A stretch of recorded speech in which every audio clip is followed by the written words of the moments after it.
မင်္ဂလာပါကျွန်တော်ဒီနေ့ကိုထွန်းလို့ရတယ်ပေါ့နော်ကျွန်တော်ဒီကွန်ကရစ်လောင်းဖို့ကျွန်တော်မုံရ construction တစ်ခုအားပေးထားတာဖြစ်ပါတယ်ကျွန်တော်ဒီကောင်တော့အမြင့်ပေ45ပေပြင်မှာပေါ့နော်လက်ရှိကျွန်တော်တို့ကနေရာအနေထားကြောင့်ကျွန်တော်တို့15ပေပေ20နဲ့ပဲစမ်းပြထားတယ်ပေါ့နော်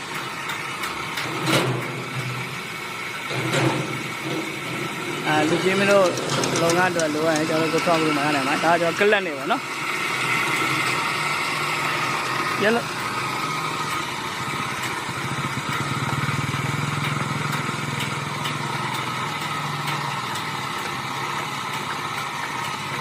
တော့အင်ဂျင်နဲ့လည်းရမယ်မော်တာနဲ့လည်းရမယ်ပေါ့နော်ကျွန်တော်လက်ရှိရတော့မော်တာနဲ့ဆန်းတာကက်စတမာကတော့အင်ဂျင်နဲ့မှာထားတယ်ပေါ့အင်ဂျင်ပြောင်းပေးရမှာပေါ့နော်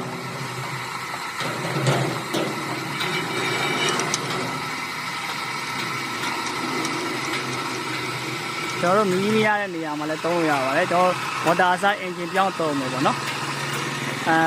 ကျွန်တော်တို့ဒီကောင်ဆိုရင်45ပေမှာဆိုရင်ပေ40လောက်မှာကျွန်တော်တို့သုံးလို့ရမယ်ဒါပေမဲ့လက်ရှိကျွန်တော်တို့ကတော့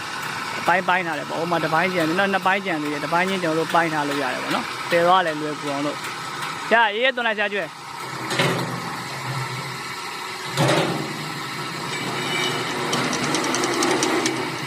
โอเคနောက်တစ်ခါ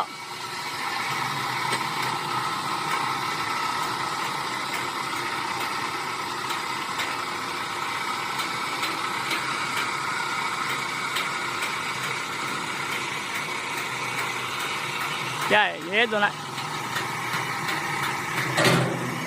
โอเคရချခေရပါပြီဒီမင်းတို့လောရရင်ကျွန်တော်ကိုထွန်းလို့မှာစစ်ခွင့်စွာတမင်းများအပိတ်နိုင်ပါတယ်